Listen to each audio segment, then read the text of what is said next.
Continuando nossa saga para entender o sucesso de Demon Slayer, eu acho que começo a pegar mais ou menos de onde vem todo o frisson em relação a essa obra. Veja bem, é uma missão obviamente impossível explicar porque Kimetsu é o maior sucesso comercial da história dos mangás, porque em tese isso deveria significar que esse é o melhor mangá de todos os tempos, para justificar o tamanho do sucesso. É óbvio que Demon Slayer não é o melhor mangá, nem o melhor shonen, nem top 10 e nem top 20, já está muito claro isso. O sucesso de vendas de uma obra não segue passo a passo sua qualidade. Tem muita coisa ótima aí que vende pouco e outras mais ou menos que vendem muito. Acontece, porém, que a minha leitura dos arcos da montanha e da reabilitação me mostrou algumas coisas interessantes acerca de Kimetsu no Yaiba. Vamos lá. Você já viu no título aí e eu reafirmo. Demon Slayer é uma obra muito estranha. E o motivo disso é simples. Essa história alterna momentos muito bons com momentos muito ruins. Você pode me dizer que isso é comum, que toda obra tem coisas boas e coisas ruins. Sim, é claro. Mas o ponto é que Kimetsu sai muito rápido de uma coisa para outra. Dentro do mesmo arco você tem coisas bem legais e coisas bem ruins. Ainda vou além. Os próprios personagens são assim. O que eu quero dizer é que Demon Slayer é uma obra muito inconsistente. Os pontos fortes existem, mas não perduram muito tempo. Logo a obra descamba de novo para as esquisitices. Enfim, vamos ver aqui ponto a ponto. Um resumo bem simples que eu posso fazer aqui é: o arco da montanha Natagumo, que vai dos capítulos 28 a 44, é o melhor que li de Demon Slayer até o momento e de longe. O arco da reabilitação, que vem logo após, nos capítulos 45 a 52, é o pior também de longe. Mas tanto o arco da montanha tem coisas bem ruins, quanto o arco da reabilitação tem coisas bem interessantes, mas que não são tão bem trabalhadas. Vejamos. A saga da montanha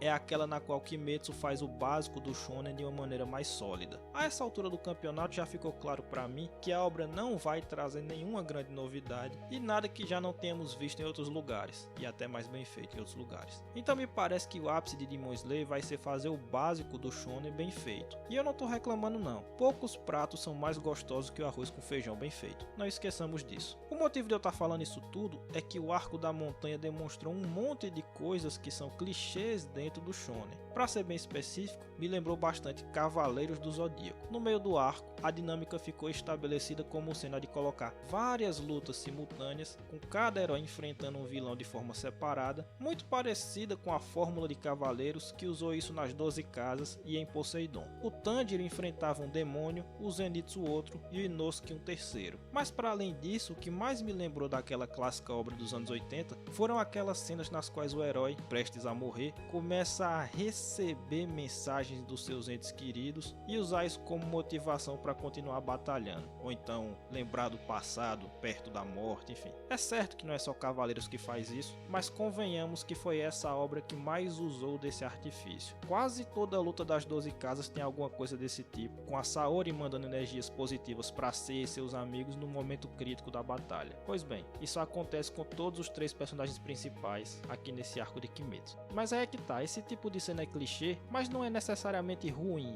Claro que usar toda hora como o Cavaleiros faz, uma hora desgasta, mas pontualmente é uma maneira de adicionar drama no meio da batalha e ainda reforça a tal da amizade, que é um dos pilares básicos das obras da Jump. É um tipo de clichê que combina bem com a filosofia shonen, digamos assim. Outro ponto que eu quero abordar aqui é o seguinte: eu já vi muita gente criticando Kimetsu por não fazer direito um ponto específico da fórmula shonen, que são as batalhas. O Tanjiro tem a maldita mania de tirar poderes do absoluto nada e a autora nunca faz força para nos explicar exatamente quais técnicas ele domina, como funcionam essas técnicas, quais seus limites, qual a verdadeira força dos personagens, etc. Em suma, toda a construção de roteiro que faz com que as lutas funcionem, que eu já expliquei várias vezes falando de Dragon Ball, mas que está presente em várias obras do gênero. E realmente as coisas são assim mesmo. A crítica faz algum sentido. A obra nunca para contextualizar o leitor sobre os detalhes dos combates e nem nada do tipo. Mas eu não acho que isso seja um defeito, e isso por um motivo simples. Não me parece que as lutas sejam o principal foco de Kimetsu. É óbvio que elas têm alguma importância, nós ainda estamos falando de um Battle Shonen, mas os combates não parecem ter aqui o nível de importância que tem em Jojo ou Hunter x Hunter, por exemplo. Na verdade, a autora parece usar as lutas em Demon Slayer mais como uma maneira de levar o leitor a ter certo certas emoções do que como um fim em si mesmo. Eu não sei se estou me fazendo entender direito, mas em outras palavras o que eu quero dizer é, eu acho que devemos julgar as lutas de Demon Slayer com base na sensação geral que ela nos passa,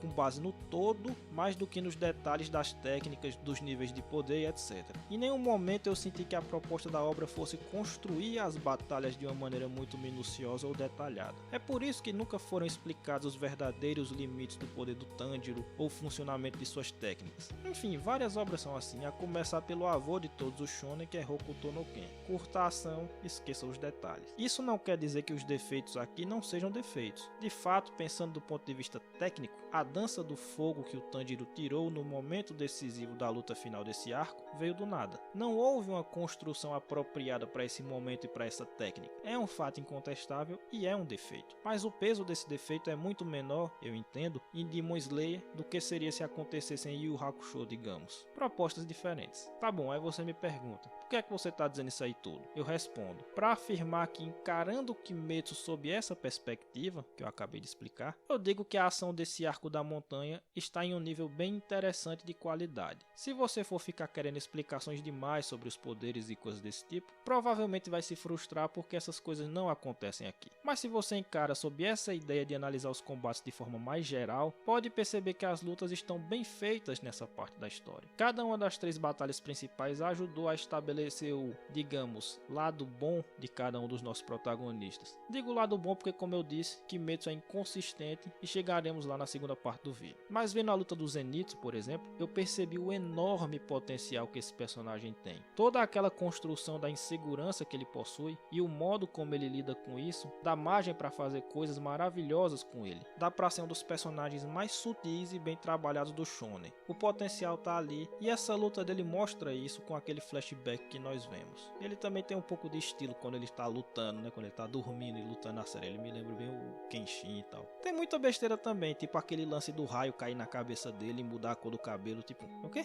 Mas o centro, o coração dramático do personagem tem muito potencial. Já na outra luta, a do Inosuke, o passado dele não é tão mostrado assim, mas nós vemos uma cena interessante dele mostrando sua valentia, mesmo frente a frente com a morte. Após um momento de hesitação, no qual ele constatou a força do inimigo e teve certeza de que ia morrer, o personagem dá uma virada e vai com tudo para cima do adversário, que é muito mais forte. Essa é uma cena de grande afirmação dos valores do Inosuke. A gente vê lá a maior parte do tempo gritando que é um guerreiro, dizendo que é melhor do que todo mundo, etc. E talvez isso seja trabalhado em algum momento, mas nessa cena específica a gente viu que ele tem personalidade para bancar o tanto que ele fala, porque na hora que o bicho pegou, ele pensou em recuar, mas não recuou. Então é uma cena na qual você tem o fortalecimento dos valores básicos do personagem do Inosuke. E a luta do Tanjiro é dramática e bem construída o suficiente para gerar um grande momento de recompensa ao leitor quando ele acerta a tal dança do fogo. Repito, sim, foi tirado do nada, mas a cena ainda funciona.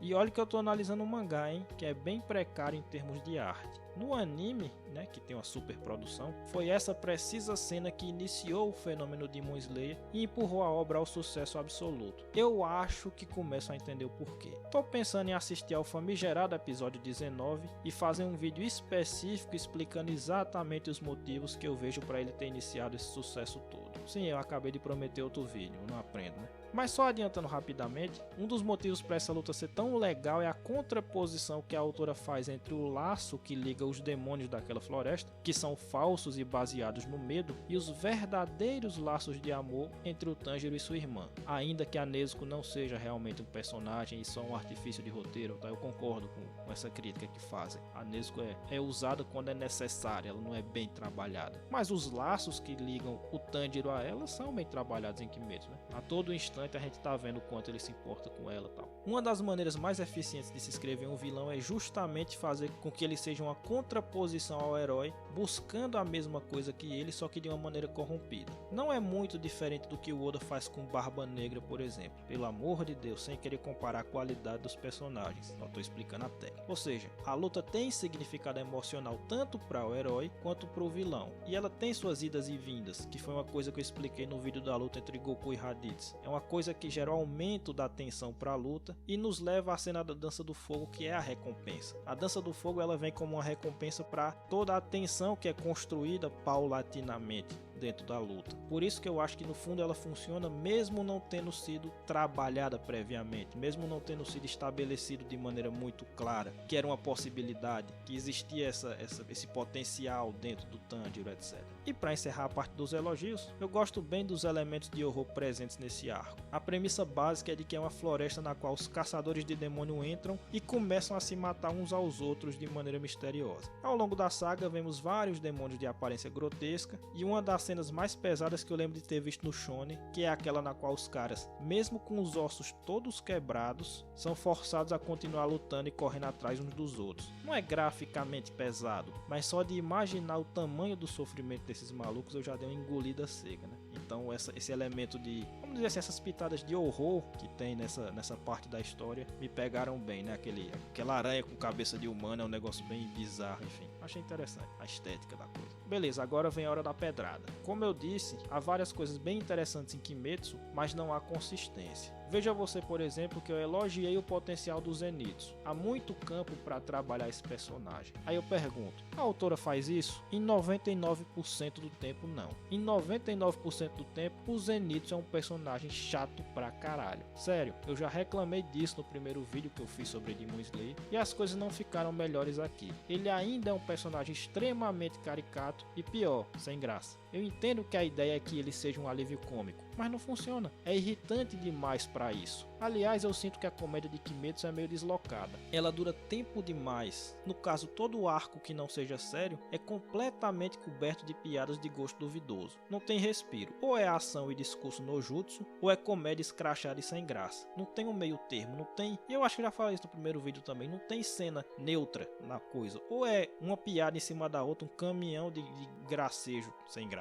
Ou é ação, drama e discursinho, enfim. A coisa com o Inosuke é mais ou menos a mesma. Há potencial ali, mas na maior parte do tempo ele é só uma maneira de a autora tentar fazer umas piadas ruins, batendo sempre na mesma tecla de que o personagem é um semi-psicopata. É difícil ter conexão com eles, porque eles enchem o saco quase sempre. Outra coisa, que apresentação bizonha foi aquela dos tais dos pilares, hein? Tipo, aquela primeira cena na qual todos eles se reúnem lá para jogar o Tanjiro e a Nezuko é constrangedora no nível da escrita. A autora quis nos mostrar rapidamente qual era a personalidade de cada um ali, e o modo como ela encontrou para fazer isso foi botar cada um deles para falar coisas completamente fora do contexto da situação, para ficar bem marcado na cabeça do leitor qual é o traço de personalidade deles. Tem uma lá que é sempre amorosa, o outro tá sempre fazendo uma reza budista, o outro é um maluco doentaço completo, enfim. Os diálogos dessa parte são vergonha alheia, não tem outro termo. E é justamente por isso que eu digo que esse arco, né, que aqui nós já estamos falando do arco da reabilitação,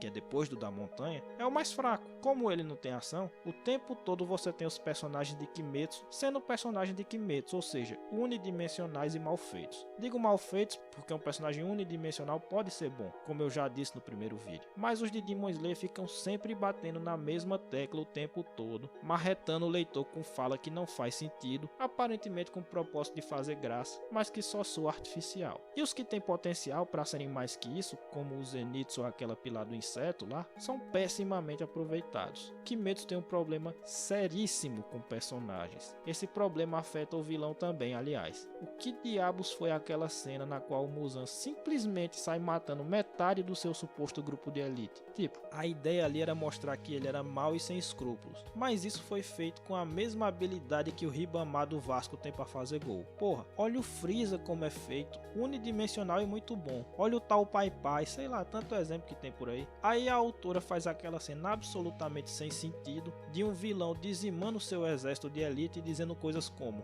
você vai morrer porque ousou dizer que eu estava errado, você ousou me contrariar, esse tipo de coisa. Tipo, não dá.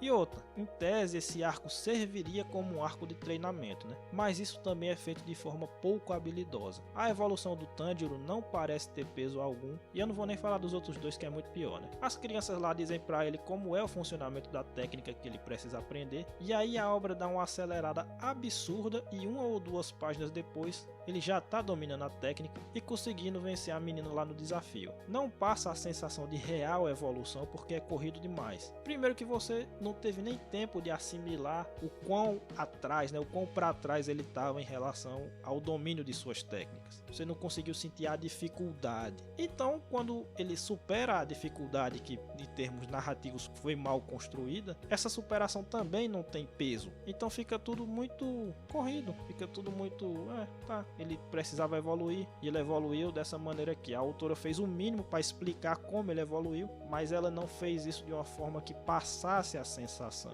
de que ele teve que se superar e teve que realmente melhorar para vencer aquele desafio e ficar mais forte. Arco de treinamento é um dos itens do beabá do shonen e aqui é feito de forma miserável. É justamente por isso que eu digo que Demon Slayer é a obra mais esquisita que eu já vi. A mesma autora que consegue sustentar um bom arco de ação, com todas as dificuldades que existem para se escrever esse tipo de coisa, falha absurdamente em coisas mais básicas e formulaicas. Tem um problema seríssimo em escrever personagens e consegue estragar mesmo aqueles nos quais ela consegue ter uma boa ideia. Depois de ler esses arcos, eu entendi melhor como Kimetsu pode ter feito sucesso, porque a obra consegue ter momentos de brilho, potencializados pela grande adaptação do anime, que, repito, fez a obra estourar justamente no Arco da Montanha, que tem um roteirinho mais ajustado, mas ainda não dá para considerar Kimetsu no Yaiba uma obra realmente boa, porque os erros são muitos e muito básicos. Que coisa estranha. É tão esquisito que até eu caí vítima desse mal. Eu acho que eu nunca escrevi um roteiro tão confuso quanto desse vídeo. Enfim, mês que vem vamos continuar analisando esse mangá aqui e entraremos nos arcos que foram adaptados agora na segunda temporada do anime. Dizem que o tal do arco do trem e o do cabaré lá são os melhores de Kimetsu, né? Vamos ver. A quem ficou até agora comigo aqui, muito obrigado. Pode me xingar à vontade nos comentários, não tem problema nenhum e até a próxima.